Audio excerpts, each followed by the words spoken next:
look for anything that might be on the move, that might be showing me something.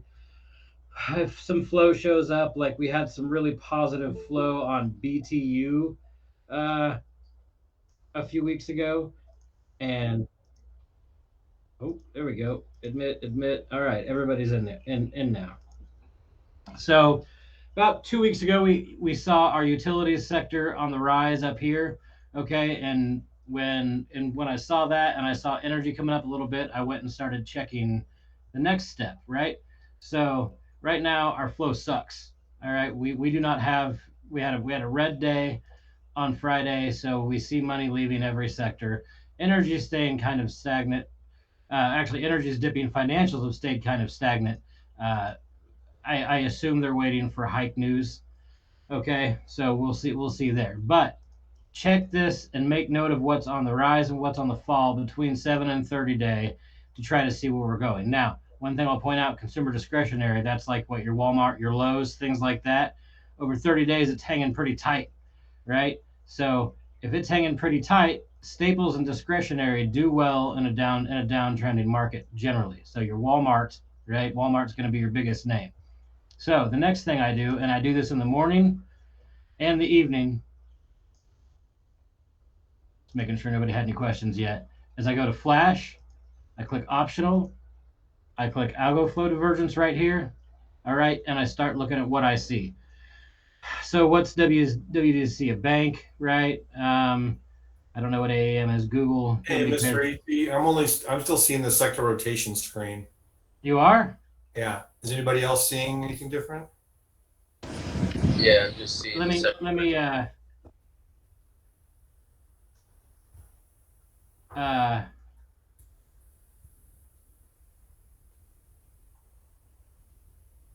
It was updating as you were changing it. All tell right, me now I'm seeing the strat scans and now you're seeing Flash. yep. Okay. So we're looking through Flash here, and obviously 1 day divergence is shorter. Okay. 5 day divergence are longer term. We are not necessarily looking for what we're looking for is confluence. For everybody that was here on last week's, what we saw was really green flow towards travel. CCL, AAL, UAL, AB&B, all of those tickers had green flow with a lot of red mixed in with all the other things, right? So when we saw that, for those that were here, I said transportation, or not transport, but travel sector is going to go soon. It went real hard the next day and then crashed when CCL did their $1 billion offering. So what I search for through here is anything that has any sort of confluence with things. Like we're seeing chip bill stuff right now, right? If you're paying attention, we've got QCOM, right? We've got MU popping up, right? We've now seen two positive bank divergences. Okay, but look, 1 day, so this would have been Friday end of day. So let's keep going. UAL again, pins Jesus. Just don't pay attention. JPM, okay, so interesting. JPM, is another bank. So we're seeing a little bit of confluence towards banks right now, if that makes sense. Somewhat towards, I don't know how many energy things we saw, a couple here or there. So what you want to do is you want to kind of start making note of the things you see. All right. So where was our page with travel? So UAL has 1 and 5 day good. ABNB is only a 1 day.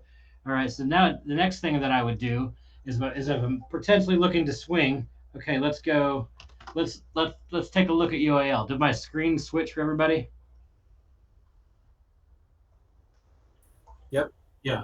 Okay. Am I going too Nope. quickly? Nope. Nope. Okay. This is all kind of second nature to me at this point. So someone just say slow the f down, please, and I will.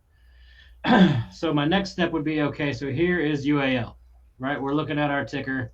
We want to check long terms, right? Check all three to see how they look.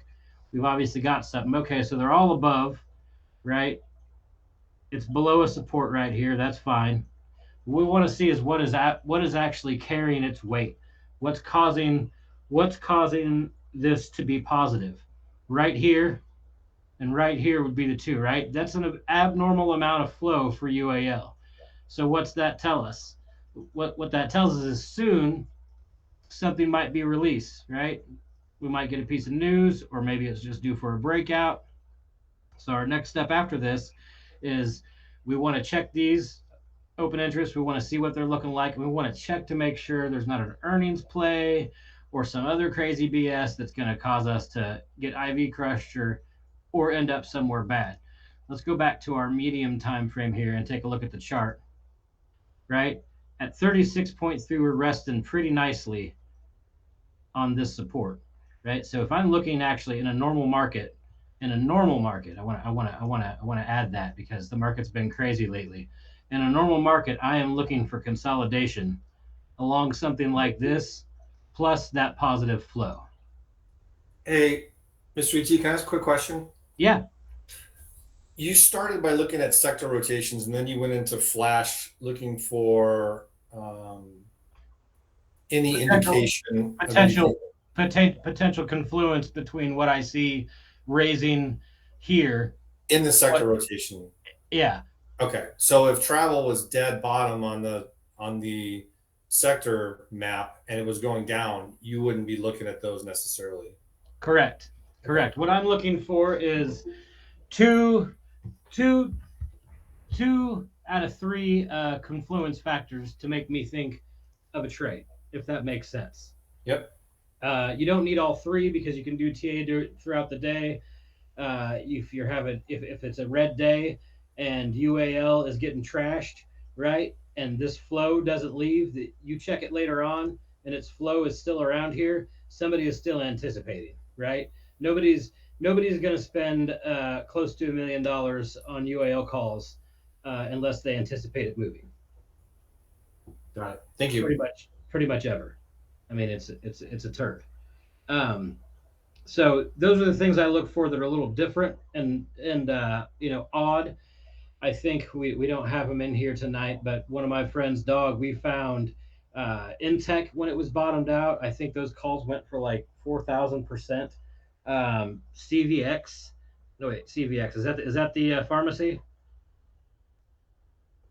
CVS. We found CVS. Some other crazy plays that just be a Ford. Ford had some like 3 million OI on like a 50-cent move, and the contracts were only like $13 or $14, and they all went to a buck within a week. It was crazy. So I look for these things for potential swings that could be a little bit lower risk that don't involve me scalping. Remember, I'm an educator all day long, August through August through May, so I don't get to scalp besides on my lunch break. Okay, so make sure nobody else is trying to get it. Okay, so now we're going to get into the meat and bones of how I actually trade throughout the day and show you guys what I've been showing. Baker's here. Baker's been using this system a week or two now. Baker Yeah, two, doing 3 weeks. Yeah, in I've been your watching and learning for a couple of weeks, but I've really been applying it successfully, I'd say, over the last 2 weeks. and you're feeling pretty good. Absolutely. Money moving out of sector and looking for fluids to go long puts as well. Yes, that is a good question. I am not a bearer bull. I long and short depending on what I see, depending on the chart, depending on the sector, depending on any confluence I see. Um, One of my favorite things to end up longing or shorting would be actually no, it's actually longing is when I see a bunch of confluence in China. When you see Baba and like JD and Neo, if you see a red day in the market and you see a bunch of China confluence for positive, which you're not going to find in sector rotations, obviously, but you'll find it in flash. If you chart those out, sometimes you wake up Monday and you're done for the day. If you went ahead and slapped Neo for 25-30 bucks a con and they opened up at 80, it's quite wild how frequently that works. Okay, so now we'll get into this everybody's favorite tool, right? This is our net flow. So I don't keep a whole lot of things on my screen here, okay? And this is a bad example. This is a bad example. Friday, if you were red, you were having a bad day and you were making bad decisions, because Friday was if you bought a put, you got 100%. Um, Plain and simple. Denny, we're really sorry we started a few minutes early because Google has limits now on how long we can hold a Google Meet, but we are recording, so you'll be able to go back and watch and catching up. So for intraday scalps, right? This is as simple as we get. Okay, Friday was cake. You bought a put, you made money. You bought a put, you made money, over and over and over again. So let's look at, right. I use this, and I've been trading for 10 years, and tradies levels are just as accurate as anything that I could produce. I'm going to tell you that right now. Intraday, I might draw my own lines a few times because you can draw on here, right? So if we had a piece that we thought it was bouncing, we're rejecting right around here. Why aren't you giving me my line, bro? Maybe it's just not going to. Oh, that's right. I got to drag it. So that little spot right there, not necessarily important, but other times during intraday, we'll see some spots that don't have an SR line attached to them, and I might draw there. Okay, so Friday was easy. Every time we hit anything, we rejected. I want to point out something right here. Let me hit clear. So I want to show you this 396 spot right here. This is something that I was talking to Laggy about the other day. MMs really want, on a day that they have a trend like we had, to go past something like this, because this is historical, right? People are looking for this number. And the other day I said they're going to blow past, 20, 30 cents, and then they're going to gut it again, right? Which is exactly what they did here. So marking those lines for yourself where they go up a little bit is pretty helpful. All right, let's clear. Let's reset zoom. So here are the two things that I rotate between. I rotate between our 3 DP levels, between those, right? So I'll mark these, and I want you guys to know I mark these on my chart every day. And because I work the way I work, I will just set an alert uh, to say, okay, we're at 395. We have a huge DP, right? So I'll set an alert. Let me know when we're at within 30 cents of 395. The next step, right? This is the important one. I'll check this. Plain and simple. I'll ping the bot in Discord from my phone as I'm in between doing things at work. And let's say it says puts, puts, puts, puts. Okay. I would see this alert and I would think, okay. So I'd quickly check the line above. Okay. So now I want to know when it's here. Uh-oh.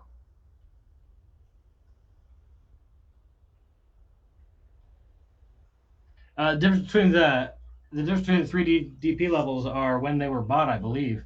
Bax would actually be a better person to answer that question than me. But I believe it's whether they were bought this week, today, or within the month historically, and I'm sure they just roll over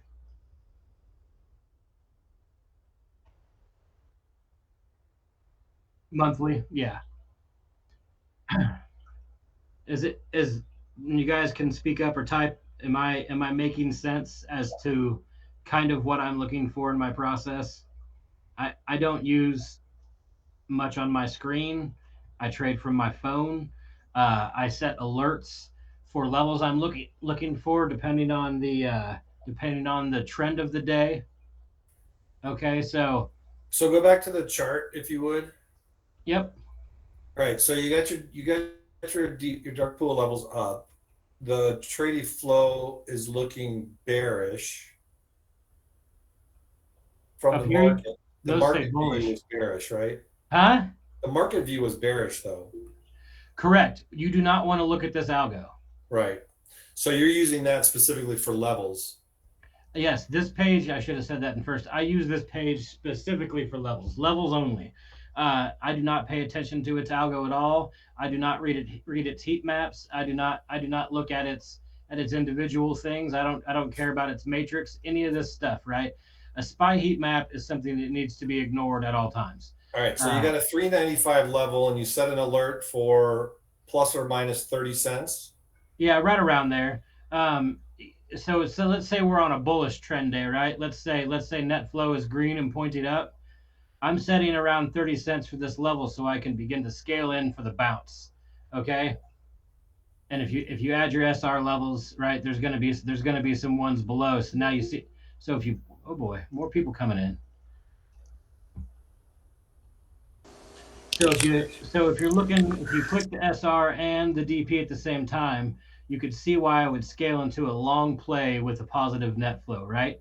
Starting at 395, I buy my first quarter of my position here, okay, with an expectation that it could, even on a bullish day, dip down another 60 cents, okay?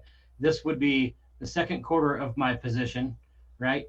That's just where that's just the way I do it, right? So that would get my average down to a feasible amount. Uh, our next one's pretty low. Whew.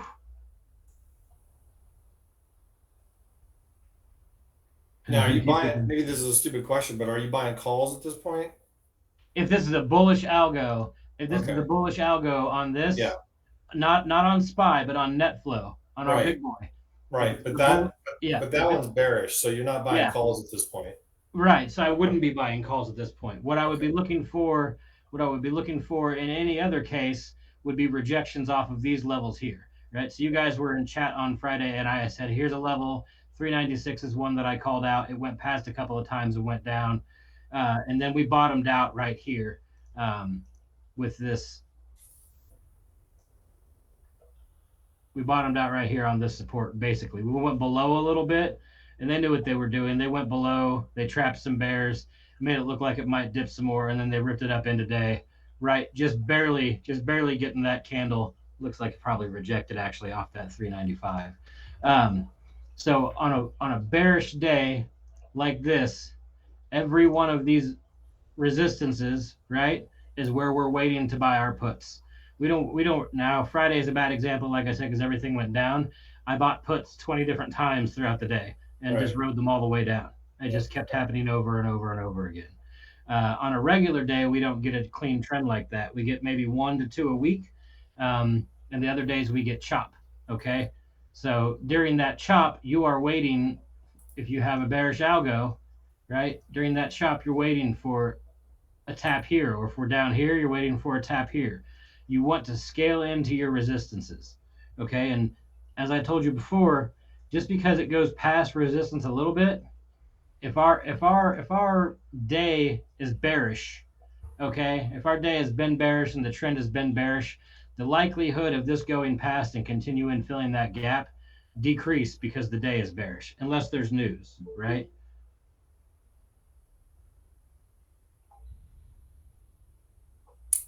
Can you share a couple minutes on your thought process in terms of what strike and what expire and Yep. Let me answer CP's question real quick. oh yeah. Uh, CP, I refresh probably every 30-ish minutes, 30 minutes to an hour to see if there's an update.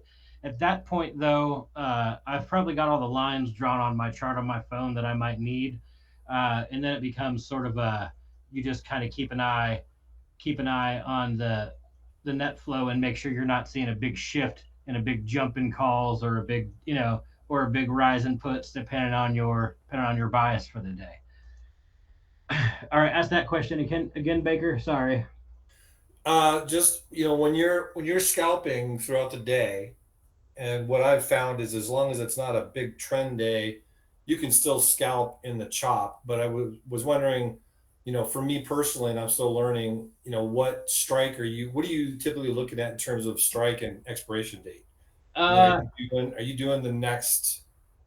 are you doing zero DTE and next expiration, but a little bit further out? Because I I think am on, I think on buying Friday we were a. scalping like 390 Ps, right? Yes, Friday I was scalping the 390 ODTEs up until like 1:45 my time. So there's only an And you hour flip and to the 15 next one. minutes left in the market. Um, so there's an important one. Let's see if we can pull this up. Yeah, I got to add on to that whenever you get ready. Go for it. See, sometimes how girls, sometimes let's just use 390p the other day. I don't know. I'd have to look back at it. But 390p has a 50 delta, and it drops $1. It doesn't go 50 cents. It only goes 30. Like it's not pricing up. Like, how do you figure out which ones price up versus which ones don't price up? Well, beginning of the day when we don't have to worry about Greeks, I'm comfortable with a little bit OTM, and as the day progresses, I usually move myself to either at the money or fully in the money, if that makes sense. Yeah, totally. Yeah. So to determine, that's a good question. So your question actually kind of piggybacks off Baker's pretty well. One of the things I do to determine is I really want to look at the low and the high of the day, including pre-market and after hours, and I want to play within that range. Okay, so if our high was right here at 398, which it wasn't, it was a little higher, right? This is where we got 399. Let's say that's where we were pre-market. Okay, and then we got here. Remember, I give the market time to settle before I start doing things. So at this point of the day, right here, I don't have my chart up on my Webull to tell you where we were low and high, but I will not leave that range generally, unless we start to dip like we did. So Friday when we kept getting wrecked, 390s were dirt cheap. The algo was pinned straight up for bears, and I thought this is going to work. The calls that Vinny and I entered, I think Baker grabbed some too, went for 1,600%, and all of us sold within 100%. So it just goes to show you, we did not hold long enough.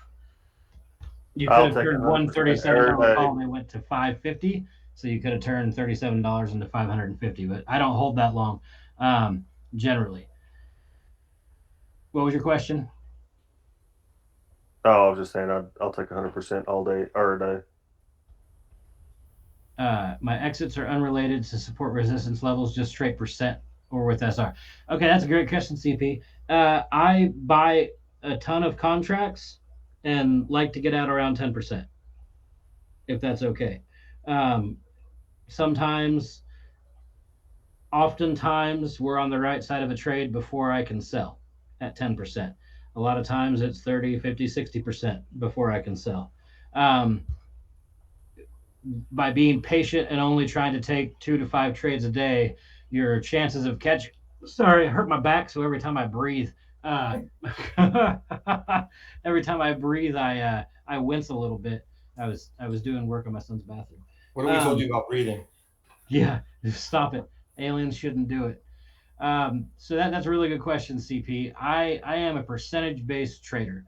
I will take heavy small scalps. Frequently, they get ahead of me before I can sell at 10%, and that's fine. If it goes on big trend days like Friday, I was taking much larger winning percentages because they were easy. Trend days are the days you hammer it hard. The chop days are the days that you make your money and you get out and you go Oprah, right? You don't pay attention to anything else. Once you've made your money, maybe you practice by writing down trades you would have taken on different levels to make sure you keep it tight, or maybe you practice one con at a time, depending on the size of your account. But on those big heavy trend days, that's when you hammer home and you get multiple 100% winners. That's your monthly make that you make in a day. And then the chop days, you take it easy. I hope that was helpful. Hey, Mystery T, I got a question for you. I can't remember if it was Danny or can you go back to the market net flow real quick? Um, Actually, go to the options dashboard, options market dashboard. Yep. So one of the things that I was told or suggested was to look at the overall flow and the algo sentiment and only trade in the direction that those are both going. And I just wanted No, your thoughts on that. no, never. This, if I could blurt this part out, because it doesn't matter to me. I only Okay. care about my chart. I would. Right. So if this was Friday's pull, this is overall bullish. Bullish. I mean, look what our day did. I mean, we got gutted. So if Yeah. you followed that, you'd have been. You know what I mean? Yep. And the reason behind not paying attention to this on SPY is because it's a hedge. This data is accurate, right? It's good information, but it's not necessarily good information for an indices that trades with the Go liquidity. go to the the stock market dashboard. I think it's the top, that one. That's where I'm talking about. So that market direction and that market momentum, that's Okay, the no, one. that is important because I think if I remember correctly, I do believe that's data being pulled from here. Okay. Right. So same thing. You don't trade the trend, right? The trend is your friend. Yep. There's a million phrases we could come up with, but uh, all of them are important for don't fight the trend. Yeah, this is the one that I look at to see, and I try obviously because I'm looking for additional um, confluence just in my trades. Right. And we'd have to ask Hader that question, but I'm pretty sure that this is probably data being pulled from here. Right. It's letting us know that the overall momentum is down, Okay. which can be told here as well. Right. So Cool.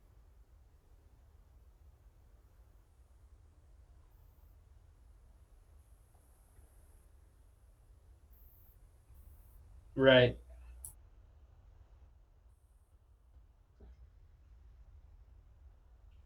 Okay. Two good questions. Um, Denny, did I do the RSI stuff yet? Well, we can do that right here. Right here is our RSI. It's a little harder to see on your individual charts, but if you look right here, right, look at this line. Our RSI there is probably about as high as. Let me clear our support resistance because it actually blocks it a little bit. Where are we showing up here? 64.9. I would guess that if we go to every peak, we probably rarely reached past that throughout the day, right? We just didn't have one of those days. RSI 70.4. All right, so there's our end of day run starting to happen.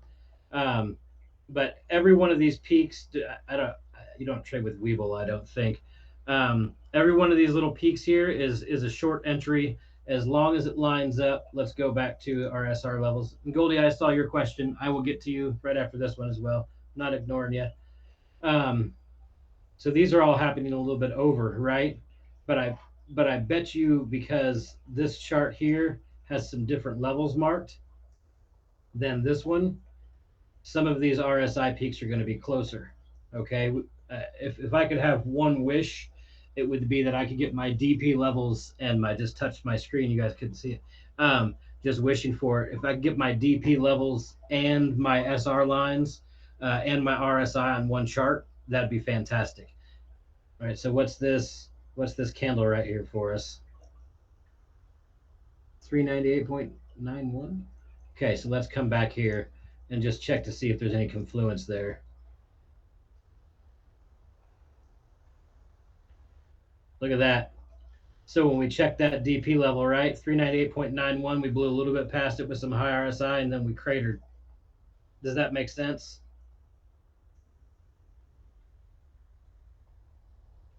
Did that help, Denny? If we could get all three of those on one chart, I think it'd be a lot easier for us to see. Um, Okay, Goldie, this is one of my favorite things to answer. I generally do not trade for the first hour to an hour and a half every single day. You are absolutely correct. I assuming you're not Central Time, so you're thinking, or are you, where trend starts about 9:30 my time, an hour. Okay, so yeah, so you're saying it starts about an hour after market open your time.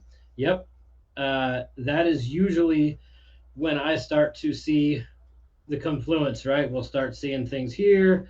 We'll start maybe seeing some different things come through flash that show us throughout the day, like, oh hey, we're seeing a lot of put divergence, and this seems to be coming up. Okay, and so yes, that's exactly. I generally hand sit for for the first hour of the day. There are occasions where I just say I just want to be done for the day, and I trade the opposite direction of the first few candles to get a quick scalp, but I would not recommend that unless you've been trading for a really long time. Any other questions?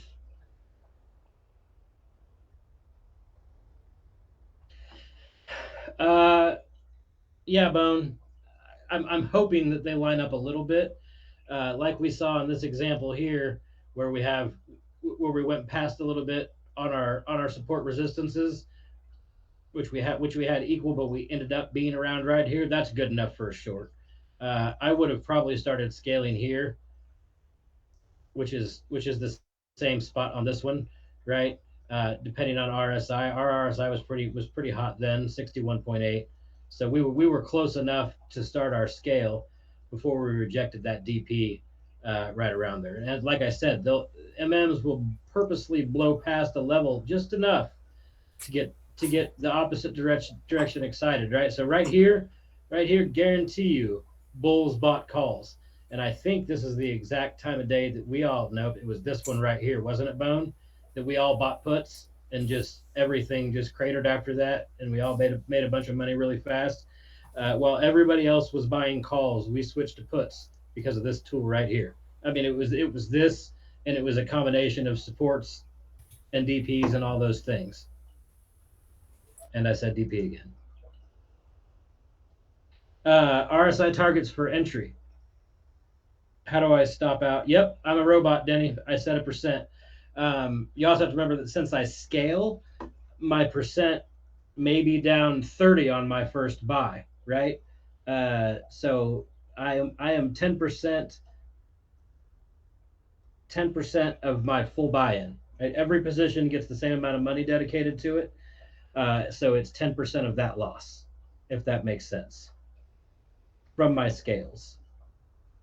RSI targets for entry. So 35 and below if you're looking to go long, 65 and above if you're looking to go short, right? So if we have a bullish algo, we have everything in our favor to have a market that's just giving us the big greens, right? You wait for a pullback to a support, RSI, yep, on 1 minute.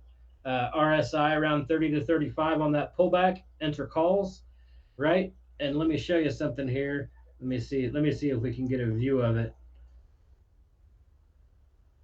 Oop, sorry. Just highlighted my whole screen. How do I escape? Stop it. There we go. So let's say we're having a bullish day, right? These are these taps that you guys have heard me talk about before. And all that is consolidation, right? I call consolidation taps. On the third to fourth tap, there's one around that level, two around that level. This one right here would probably be considered three around that level, right? Maybe this guy here. This is not the spot you want to enter a call, right? This is a 10, 20, 30% scalp. That's great, right? This spot right here, still not it, in my opinion. Hasn't had enough time in this area. Now, mind you, this is, as I said, if our net flow is bullish, not bearish. Okay, so this one right here, that actually looks pretty good. It goes straight up. That feels like maybe a third tap, but I like one to be a little bit lower. Not necessarily going to happen. This is your probably perfect entry. You've now had a couple just that have stayed on this support. Okay, you're not dipping below the 393.1 anymore. Here on a bullish day, they're just trapping bears. They're going below support and getting them to buy puts. Going below support, getting them to buy puts, because the human mind is wired to go short once something breaks. Okay, we want to go short when something rejects. We want to inverse what we've been wired to do. So here, bears lost, right? We went up. They're like, I give up. They're 30 to 50% down already. They sell. Guess what? They would have been right back where they were. A little bit same story. This one that's riding the line on the support, right? Our next step up are only ups. Does that make sense? Does anybody have a question? I do not value one DP over the other, and I feel like you're asking these questions to get me to say this over and over again. Thank you, Bone, for just being you.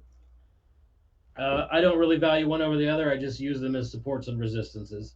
Maybe I lean on them a little heavier because they're a dark pool print, but I'm not giving one any more weight than another.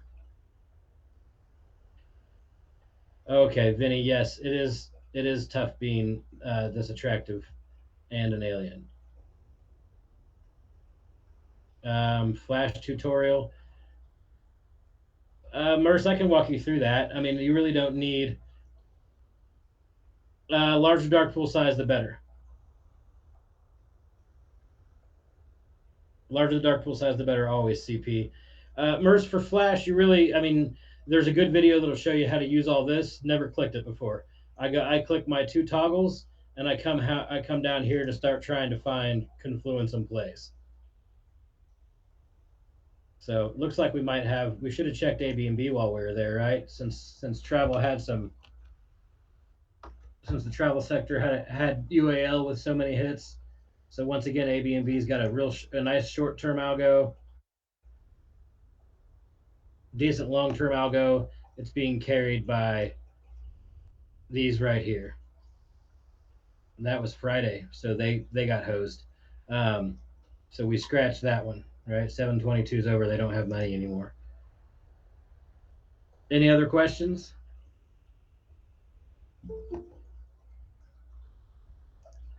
Oh, Goldie, you got booted? Yes. Entries are 100% vacation aggro. 4100 this week. Listen, Baker said, was it Baker when you posted that GDP might be 0.03%? 0.3 is what they're Point saying. 3% up. Yeah, That is that. Believe it or not, that is bullish catalyst probably. Uh, absolutely.